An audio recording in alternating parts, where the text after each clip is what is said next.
The shrill screech of tires echoed across the neighborhood just as Melissa Carter dropped her keys onto the worn kitchen counter. The sun was setting outside the window, painting the sky in swirls of orange and gold. Inside the modest two-bedroom house, silence settled like dust, except for the soft rustle of her 9-year-old son, Aiden, flipping pages in a comic book on the couch.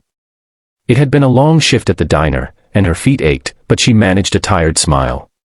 She'd done harder things. Much harder. Melissa wasn't just a waitress. She was a former Marine. But to the people in this quiet suburban neighborhood, she was just another tired single mom, trying to make ends meet while raising her son alone. Her military past wasn't something she wore on her sleeve. She didn't advertise her years in Afghanistan, or the scars that still tingled when it rained. Those were hers. Private. Tucked away with her medals in a shoebox under her bed. She had chosen this quiet town in hopes of a peaceful new start. But that illusion began to crumble when Aiden came home from school with a split lip. "It's nothing, Mom," he'd said, his small voice too casual to be true. "Just a game." Melissa didn't press him that first time. But it wasn't the last. The next week, he was missing his lunch money. Then it was his backpack, found in the boys' bathroom soaked in toilet water.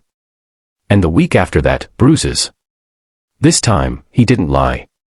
"They call me Charity Case," he whispered one evening, staring down at his untouched spaghetti. "They say you're just some dumb waitress. They laugh at me." His voice broke. "They said my dad left because you weren't good enough." Something cold settled in Melissa's chest. Not anger. Not quite.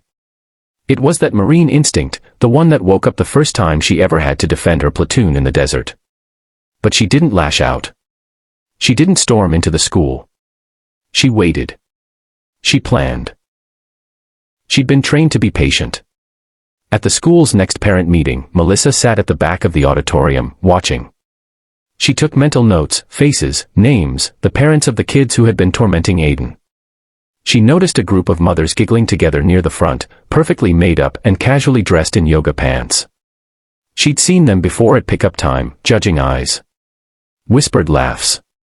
One of them, Trina Harmon, was the ringleader. Her son, Blake, had been mentioned by Aiden more than once. Blake, with his brand new iPhone and designer sneakers. Blake, whose dad owned half the businesses on Main Street. Melissa knew her son wouldn't stand a chance if she went through traditional channels. Kids like Blake rarely faced consequences. The school would give a slap on the wrist, a talk about kindness. Nothing more. And meanwhile, Aiden would keep hurting. She had to do more. But first, she had to teach Aiden to stand on his own. The next Saturday, they started training. At first, Aiden laughed. "What are we doing?" "Karate." Melissa smiled and pulled her hair back into a ponytail. "No, baby. We're learning how to take your power back." They started in the backyard. Footwork. Balance. Confidence. It wasn't about hitting. It was about standing strong. About not shrinking in fear. About using your voice. Every day after school, they practiced. And every night, Melissa reminded him who he was. "You are not a victim. You are my son." It wasn't long before Aiden began to change. He walked taller. He started answering back, calm, steady, unshaken. He didn't hide his bruises anymore. But Blake didn't stop. Not until one rainy afternoon, when Melissa came to pick Aiden up early after a dentist appointment. She turned the corner of the school building and saw it. 3 boys had Aiden cornered against the wall. Blake shoved him hard. Melissa didn't shout. She didn't run. She walked. Calm. Steady. Like she had in boots through foreign cities halfway around the world. Blake looked up and smirked. "Oh look, the maid showed up." That's when Melissa stepped in. She didn't raise a hand. She didn't have to. She looked Blake in the eyes, her voice like steel. "You have 10 seconds to back away from my son before I do something your father's money can't fix." The boys laughed. Until she took one slow step forward. "Do you know what it's like to be dropped in a combat zone before sunrise?" she asked, never raising her voice. To carry the body of your teammate on your back while taking fire. Silence. I didn't think so. The smile slid off Blake's face. I don't play games. And I don't make threats. I give warnings. They ran. Melissa turned to Aiden, gently checking his cheek. Are you okay? He nodded. You scared them. She smiled. Good. That night, the phone rang. Trina Harmon's voice was sharp with fake politeness.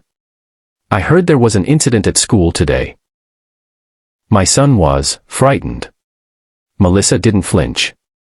Good, she said again, and hung up. Word spread fast. The quiet waitress wasn't so quiet after all.